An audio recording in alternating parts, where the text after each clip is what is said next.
Empecemos por lo que pasa en nuestro país.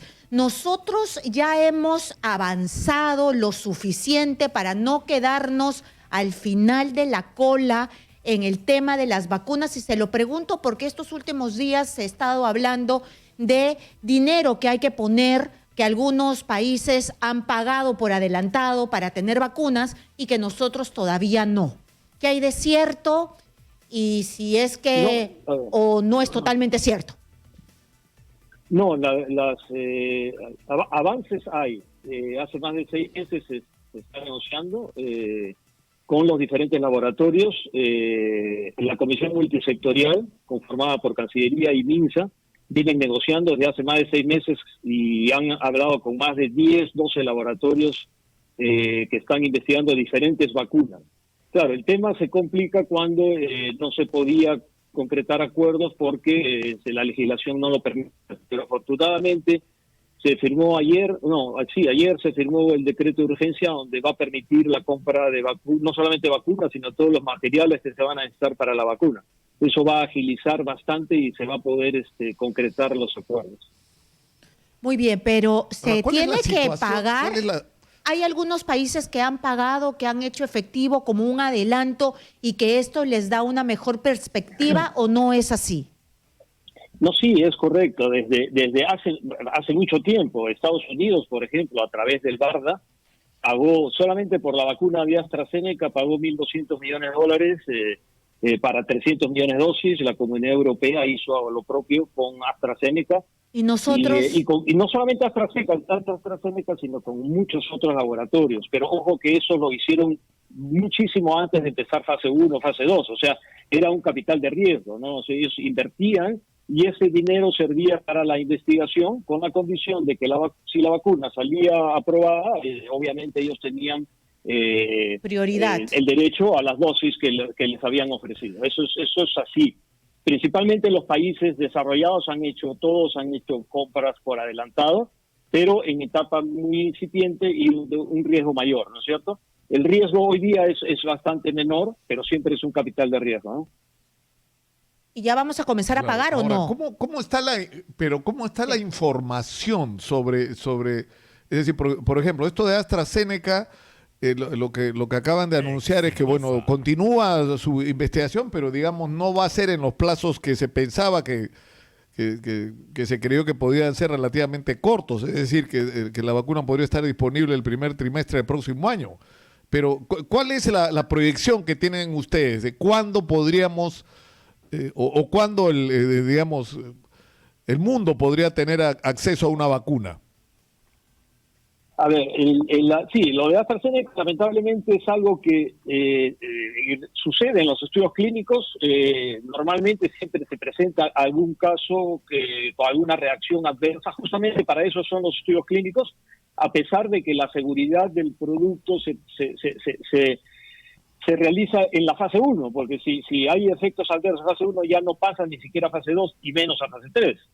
Lo que pasa es que durante fase 2 y 3 también se sigue investigando no solamente eficacia, sino seguridad. En este caso se detectó un caso en una paciente con esta famosa mielitis transversa, que sí es un tema complicado, pero ahora mismo está en investigación, que no lo hace AstraZeneca, dicho ese paso, lo hace un comité exterior y que ellos tienen que dar una recomendación que esperemos sea lo más pronto posible, porque dadas las circunstancias de esta coyuntura de pandemia, yo creo que van a emitir un reporte lo antes posible.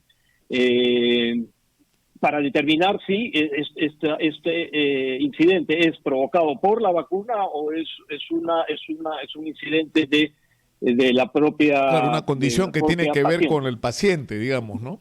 Ahora, ¿y qué pasa con la vacuna rusa? Porque, digamos, que las autoridades rusas salgan, digamos, por el nivel de confrontación en la política mundial que hay, ¿no es cierto? Que salga Vladimir Putin a decir, tenemos una vacuna, puede ser tomado o no por la comunidad científica internacional, pero la revista The Lancet, que es una prestigiosa publicación científica, ha dicho que la vacuna es esperanzadora. Y lo mismo ha dicho la Universidad Johns Hopkins de los Estados Unidos, que es en este momento tomada como un referente con respecto a estos temas. ¿Cómo vamos con los rusos nosotros? Sí, la vacuna rusa sí, efectivamente, es una vacuna de las 140 proyectos que hay. El problema de la vacuna rusa, no hay problema. Lo que pasa es que no se sabía mucho de la vacuna rusa, porque hay un listado de la OMS, que le llaman un tracker de todas las vacunas que se están investigando en las diferentes fases, desde fase preclínica hasta la fase 3. En el último reporte que pasó la OMS, el anterior, mejor dicho, el mes de junio, la vacuna de Gamaleya, que es la de la vacuna rusa, no aparecía. En el último que apareció hace un mes sí ya aparecía la vacuna rusa, pero aparecía en fase 1. Entonces es muy probable que las autoridades rusas hayan dicho que ya tienen la vacuna, ya están vacunando, pero están empezando su fase 1, seguramente harán una fase 1, fase 2, una especie de fast track, pero es una vacuna de similar a las vacunas, la misma plataforma de las vacunas chinas, que son un virus inactivado.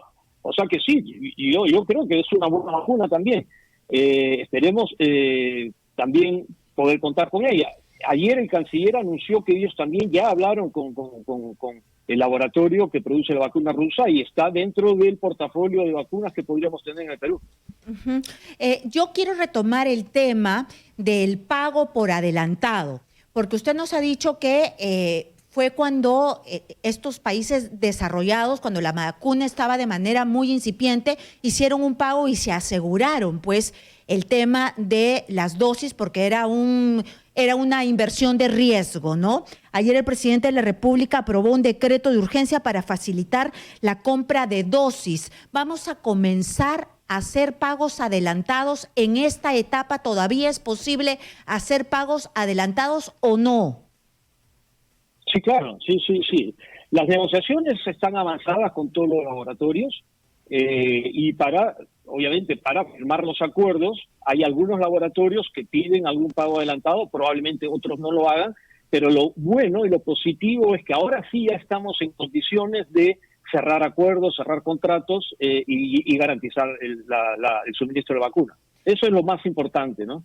Lo que se hizo es ir a lo seguro y además me imagino que no teníamos el nivel de dinero como para invertir en la investigación.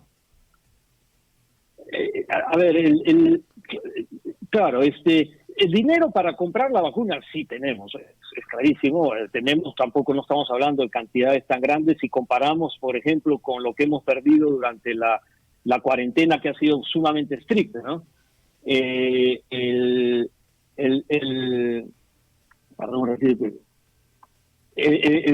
Lo que ha sido Le preguntaba por qué no pagamos antes, sí, ¿no? Pero ¿por qué no pagamos antes? Hay países que sí han pagado. Es que no teníamos los mecanismos para hacerlo, y por eso a través de este decreto de urgencia ahora sí ya podemos hacerlo.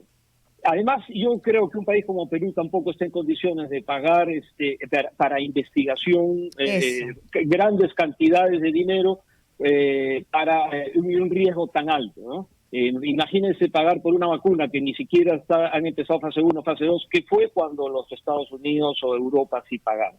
Ahora sí ya estamos en condiciones. ¿Por qué? Porque la mayoría de las vacunas están en fase 3, las 8 o 9 vacunas. Entonces, ahora sí estamos en condiciones de, con los laboratorios que se ha llegado a algunos acuerdos y los que pidan adelantos o algo similar o asegurar la vacuna, ya estamos, las autoridades ya están en condiciones de hacer los pagos correspondientes. Claro, porque yo tuve acceso, Carlos Neuhaus tuvo la gentileza de facilitarme el acceso a una especie de resumen de la situación, ¿no es cierto?, al 10 de agosto.